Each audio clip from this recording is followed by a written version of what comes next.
आप सबको अच्छी तरह संबोधित करता हूँ। मेरी आवाज आ रही है?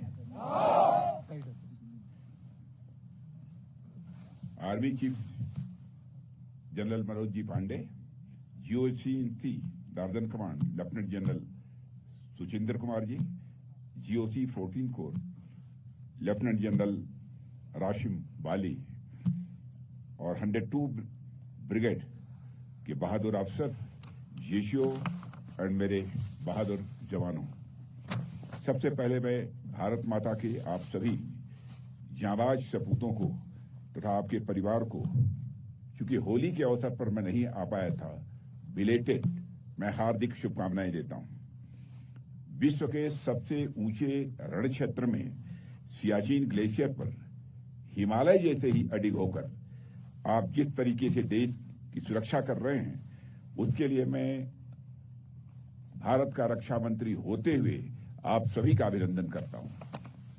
साथियों, सियाचिन की धरती यह कोई सामान्य धरती नहीं है। यह भारतीय राष्ट्रीय संप्रभुता और दृढ़ता का एक मूर्त प्रतीक है। यह हमारे नेशनल डिटर्मिनेशन को रिप्रेजेंट करता है। हम जानते हैं कि हमारी राजनीतिक राजधानी दिल्ली है, हमारी आर्थिक राजधानी मुंबई है और हमारा टेक्नोलॉजिकल कैपिटल है, या जिसे प्रौद्योगिकी संस्थान कहते हैं, वह बेंगलुरु है। जिस तरह ये सभी जगह हमारी अलग अलग राजधानियां हैं, उसी तरह हमारे भारतीयों की वीरता और शौर्य की राजधानी सियाचिन है। यह भारत के पराक्रम का, मैं मानता हूं, पवित्र मंदिर है।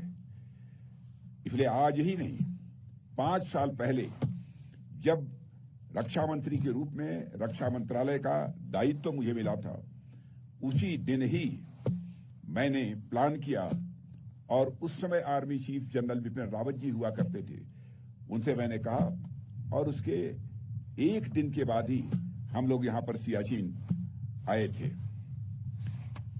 साथियों, यह एक सुखद संयोग है कि अभी पिछली 13 अप्रैल को ऑपरेशन मेघदूत के 40 साल पूरे हुए हैं और 13 अप्रैल 1984 के दिन भारतीय सेना ने एक ऐसा सैन्य अभियान चलाया जिसकी मिसाल आज दुनिया में दी जाती है। ऑपरेशन मेघदूत भारतीय सैन्य इतिहास का एक ऐसा स्वर्णिम अध्याय है जो बीते 4 दशक से एक एक भारतीय को रोमांचित कर रहा है। सियाचिन में चला ऑपरेशन मेघदूत की सफलता हम सभी भारतीयों के लिए, मैं मानता हूं कि गौरव का यह विषय है। दुनिया के सबसे ऊंचे इस युद्ध क्षेत्र में हमारी सेनाओं ने जो बहादुरी दिखाई है, उस पर समस्त भारतवासियों को नाज है। साथियों, वैसे तो मैं अनेक अवसरों पर हमारी सेना के जवानों से मिलता रहता हूं, लेकिन होली के अवसर पर आप लोगों से मिलना और आपके साथ होली खेलना मेरे लिए सबसे सुखद क्षणों में से एक होता है। साथियों, उत्सव और त्योहार मनाने का आनंद अपनों के ही बीच आता है। यह आप लोगों का भी अनुभव होगा। भारत तो पर्व और यह त्योहारों का देश है। होली के पर्व पर मौसम खराब होने के कारण मैं चाहते हुए भी आप लोगों के बीच नहीं पहुंच पाया था। इसलिए लेह में ही वहां जो भी जवान मौजूद थे, उनके साथ मैंने होली मनाई थी। लेकिन तय किया था कि मौसम क्लियर होने के कुछ ही दिनों के अंदर मैं निश्चित रूप से सियाचिन जरूर जाऊंगा। इसीलिए मैं यहां पर आया हूं। देर से ही सही आपको और आपके सारे परिवारजनों को भी मैं बिलेटेड हार्दिक शुभकामनाएं देता हूं। साथियों, आप सभी सैनिक होने के नाते भारत के प्रत्येक परिवार के सदस्य हैं। मैं भारत के सभी परिवारों के प्रेम का रंग लिए आपके बीच आया हूं। आप भले ही मुझे एक रक्षा मंत्री के रूप में यहां देख रहे होंगे, लेकिन मैं एक रक्षा मंत्री के रूप में नहीं, बल्कि आपके स्वजन के रूप में अपने परिवार वालों से यहां मिलने आया हूं। साथियों, आप लोगों के फौलादी और बुलंद हौसलों के घेरों के बीच हमारा पूरा देश खुद को पूरी तरह से महफूज पाता है। हमारे देश की एक लंबी सीमा है और इन सीमावर्ती क्षेत्रों से कभी कभार चिंताजनक खबरें भी आती रहती हैं। इन खबरों के बावजूद आपको मालूम है कि आपका देश एक खुशहाली भरी जिंदगी जी रहा है और लगातार भारत तेजी से आगे बढ़ रहा है। स्कूल हो या अस्पताल, मंदिर मस्जिद हो या कारखाने, ऑफिस दफ्तर हो या दुकान, सब अपनी अपनी गतिविधियों में व्यस्त हैं, मस्त हैं, क्योंकि सीमा पर आप जैसे बहादुर जवान मुस्तैद हैं। साथियों, आज आपके बीच आकर मैं जो महसूस कर रहा हूं वह मैं शब्दों में बयान नहीं कर सकता हूं। भारतीय सेना, इच्छा शक्ति और साहस का मैं मानता हूं कि यह दूसरा नाम है। आपके बीच आकर मुझे ऐसा लग रहा है कि मेरे रगों में रक्त की नई धारा का संचार होने लगा है। साथियों, आप जिस ऊंचाई पर खड़े होकर इतनी विषम परिस्थिति में देश की सेवा करते हैं वह अनपैरेलल है, वह अतुलनीय है। हड्डियों को कपा देने वाली सर्द हवाएं जब इन वादियों में बहती हैं, जब हर कोई अपने घरों में दुबक जाना चाहता है, तो उस परिस्थिति में भी आप मौसम से लोहा लेकर उसकी आंखों में आंखें डालकर पूरी मजबूती से खड़े होते हैं। इस अटूट इच्छा शक्ति का प्रदर्शन करने के लिए देश सदैव आपका ऋणी रहेगा। आने वाले समय में जब राष्ट्रीय सुरक्षा का इतिहास लिखा जाएगा, तब बर्फीले ठंडे ग्लेशियर में उबाल लाने वाली आपकी वीरता के कार्यों का गौरव के साथ उसे याद किया जाएगा। साथियों, होली के लिए जब यहां आने का प्लान बन रहा था तो उस समय मुझे एक विचार आया जिसे मैं आप सबसे और आप सबके माध्यम से पूरे देश से साझा करना चाहूंगा। हम सब जानते हैं कि भारत में एक परंपरा है कि जब भी हमारे यहां कोई शुभ अवसर आता है तो उसकी शुरुआत हम अपने आराध्य देव की पूजा अर्चना के साथ करते हैं। हम भोज भी करते हैं तो पहले ईश्वर को भोग लगाने की हमारे यहाँ विधि होती है, उसकी परंपरा है। भगवान को भोजन अर्पित करने के बाद यदि घर में कोई श्रेष्ठ जन आया हो, कोई संत महात्मा आया हो या फिर पुरोहित आए हों, गुरु आए हों, तो उसके बाद उन्हें भोजन अर्पित किया जाता है। इन सबके बाद ही घर के लोग भोजन ग्रहण करते हैं। यह परंपरा आपके यहां भी होगी। मेरे अनुसार ठीक यही चीज हमारे पर्व त्योहारों पर लागू होनी चाहिए। दीपावली का पहला दिया, होली का पहला रंग, यह सब अपने इस भारत के रक्षकों के नाम होना चाहिए, हमारे सैनिकों के साथ होना चाहिए। पर्व त्योहार पहले सियाचिन और कारगिल की चोटियों पर मनाए जाने चाहिए, राजस्थान के तपते रेतीले मैदानों में मनाए जाने चाहिए, हिंद महासागर की गहराई में स्थित पनडुब्बी में सवार भारतीय नौसेना के नौसैनिकों के साथ मनाए जाने चाहिए। उसके बाद ही लोगों को होली, दीपावली जैसे त्योहारों को मनाने में आनंद की अनुभूति होगी।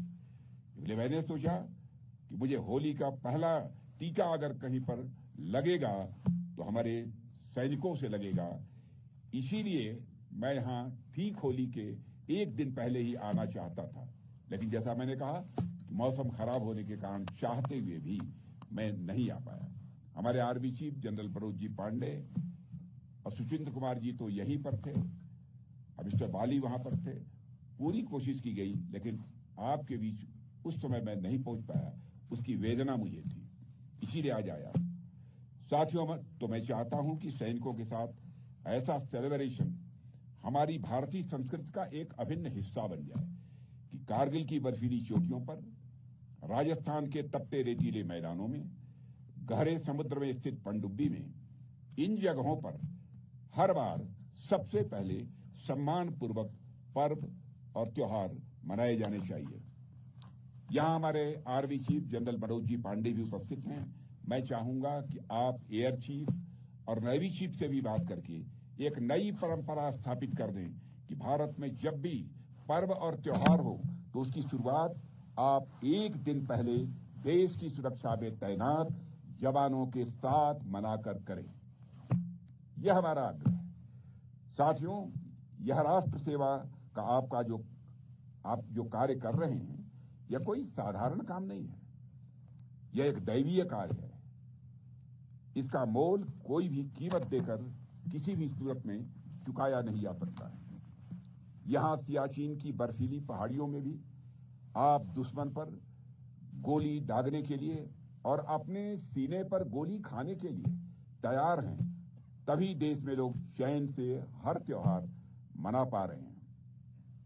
रक्षक होने का आपका कर्तव्य आपको देवताओं की श्रेणी में लाकर खड़ा कर देता है। हमारे जितने भी देवी देवता हैं वह सब किसी न किसी तरीके से हमारी रक्षा ही करते हैं। वैसे ही मुझे लगता है कि दुश्मनों से हमारी रक्षा करते हुए आप सभी सैनिक भी हमारे लिए किसी रक्षक देवता से कम नहीं है।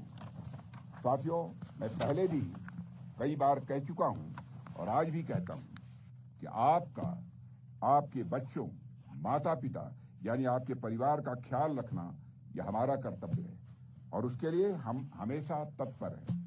मुझे यहां बताने की जरूरत नहीं है कि जिस मुस्तैदी से आप इस देश के लिए तन-मन से समर्पित होकर काम कर रहे हैं, उसी मुस्तैदी के साथ हमारी सरकार भी देश की सेनाओं के लिए काम कर रही है और हमारे प्रधानमंत्री मोदी जी बराबर हमारे देश के जवानों की चिंता करते रहते हैं और यहां आते समय उन्होंने भी आपको शुभकामनाएं दी। वैसे होली के पर्व पर उनकी शुभकामनाएं आप सबको मिली ही थी, लेकिन मैं उनकी तरफ से भी आप सबको हार्दिक शुभकामनाएं देता हूं।